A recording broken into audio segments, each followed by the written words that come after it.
Alors pour quelle raison on verse un petit peu à chaque maca, monsieur le Rambam? Pour quelle raison on verse un petit peu à chaque fois?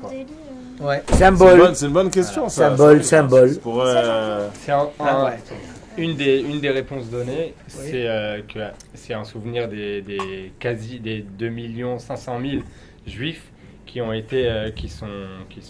péri à chaque maca en réalité. Donc n'a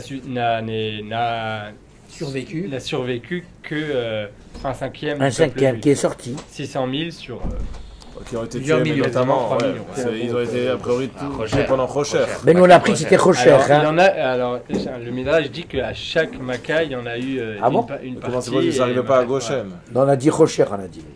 Oui, et donc c'est la symbolique. Et donc, même si on se réjouit, on garde une petite note. Une petite amertume amère encore, de chaque Chez les membre du Ham Israël. Une petite amertume. Tellement très rare. Chaque membre du Ham Israël qui est resté dans les macotes. En fait, nous ce qu'on explique, Jackie, de manière traditionnelle chez le Moumia Séfarade, c'est que quand on verse, en fait, il y a l'aspect qui est le din, qui est le voilà. Casse. Oui, donc on vient casser. Mais exactement. Comment on casse? Parce qu'en fait, les macotes, elles avaient à la fois un aspect punitif envers les Égyptiens, mais également il y avait quelque chose qui était positif pour le peuple juif. Ils ont tiré des enseignements, comme on conclut des Tsar Adash Be'achav, c'était tous les enseignements de percevoir Dieu comme créateur, comme celui qui était impliqué dans le quotidien des êtres humains, qui était toute puissance.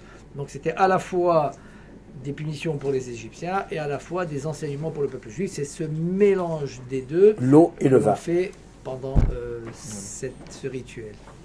Mais pourquoi quand on fait les 10 on coupe le vin avec l'eau?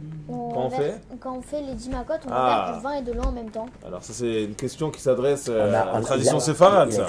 Alors on a dit que le vin, ça fait référence à la rigueur, au din. Alors il y a eu pendant les plaies, puisqu'on évoque les plaies quand on verse le vin et qu'on mélange avec l'eau, parce qu'il y avait à la fois des punitions pour les Égyptiens qui subissaient ces 10 plaies, voilà, mais en même temps c'était des enseignements permanents pour le peuple juif. Et donc ça c'est l'eau, c'est toujours Torah, la Torah.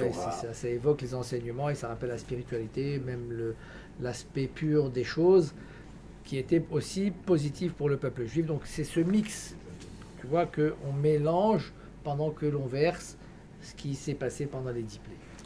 Et aussi, juste une autre question, ça n'a aucun rapport avec ça. C'est un petit rapport, c'est un rapport avec Pessah. Mais pourquoi toujours les 4 enfants, les 4 Shabbat précédents Shabbat, les 4 Kosot et plein de 4. Les 4 Imaot. Les 4 vers, les 4 mères, les 4 enfants. 4 enfants. Il y a même les 4 moments du Seder, il y a même 4 moments dans le Seder. Vraiment, il y a la première partie, le Kiddush, après toute la partie du Magid, toute la partie des mitzvot où on consomme quelque chose, et le Hallel à la fin. Donc même le Seder est divisé en 4 parties. Alors dans les explications ésotériques que tu retrouveras certainement dans le Rizal, etc., il dit que c'est la reconstitution du Shem Hashem, du nom Yud-Ke Vav-Ke. Yud-Ke Vav-Ke.